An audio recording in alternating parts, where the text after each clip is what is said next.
Abbot. An abbot is the leader or head of a group of monks in a monastery.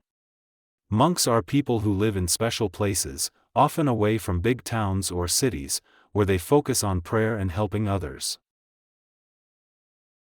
The abbot of the monastery was respected by everyone because he was kind and wise.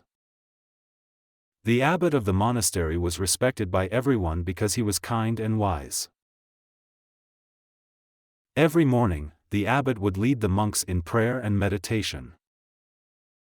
Every morning, the abbot would lead the monks in prayer and meditation.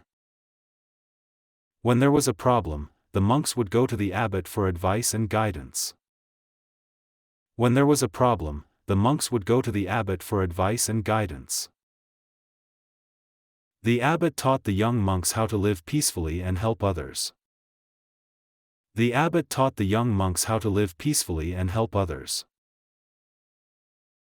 The villagers admired the abbot because he often helped them during hard times. The villagers admired the abbot because he often helped them during hard times.